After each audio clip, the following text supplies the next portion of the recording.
उत्तर प्रदेश की 9 विधानसभा सीटों के लिए 13 नवंबर को मतदान होगा। इसके नतीजे 23 नवंबर को आएंगे। नामांकन की आखिरी तारीख 25 अक्टूबर है।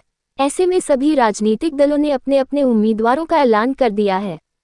खास बात यह है कि इस उपचुनाव के दंगल में असदुद्दीन ओवैसी की पार्टी एआईएमआईएम ने भी अपनी ताल ठोक दी है। उन्होंने मुस्लिम बाहुल्य 2 सीटों पर अपने उम्मीदवारों की घोषणा की है। कुंदर की सीट से मोहम्मद वारिस और मीरापुर सीट से अरशद राणा को मैदान में उतारा गया है। ये दोनों ही सीटें पश्चिम उत्तर प्रदेश में आती हैं। कुंदर की मुरादाबाद जिले में है तो मीरापुर मुजफ्फरनगर जिले में। इन सीटों पर ओवैसी की पार्टी ने सपा प्रमुख अखिलेश यादव और बसपा प्रमुख मायावती की नींद उड़ाने का काम किया है। दरअसल इस लोकसभा चुनाव और 2022 के विधानसभा चुनाव पर नजर डालें तो मुसलमानों ने भारतीय जनता पार्टी को वोट नहीं किया।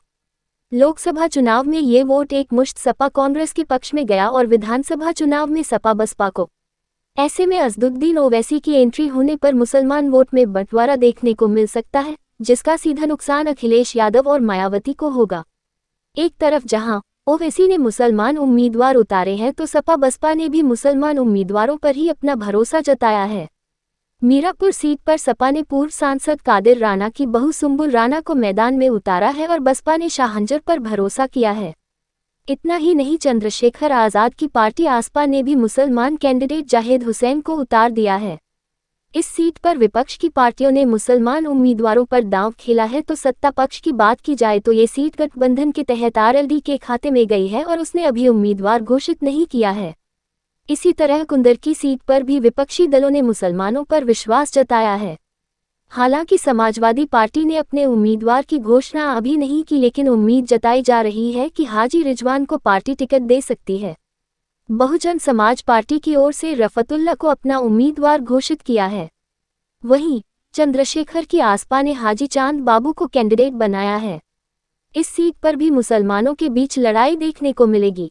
इसके साथ ही बीजेपी ने भी इस सीट पर उम्मीदवार घोषित नहीं किया है। मीरापुर सीट पर करीब 35% और कुंदकरी सीट पर लगभग 50% मुसलमान मतदाता हैं। इन दोनों सीटों पर विपक्षी दलों की ओर से मुसलमान उम्मीदवारों पर दांव खेला गया है। जाहिर है कि वोट भी बंटेगा। ऐसे में सत्ताधारी दल बीजेपी और उसकी सहयोगी पार्टी आरएलडी को इसका फायदा मिलने की संभावना दिख रही है। हालांकि लोकसभा चुनाव 2024 में मुसलमानों ने बीजेपी के खिलाफ एक मुश्त वोट किया था और सपा कांग्रेस गठबंधन के अलावा बाकी मुसलमान उम्मीदवारों को नजरअंदाज कर दिया था। फिर लोकसभा चुनाव और उपचुनाव के वोटिंग पैटर्न में अंतर भी देखने को मिलता है। ऐसे में सपा और बसपा के लिए टेंशन हो सकती है।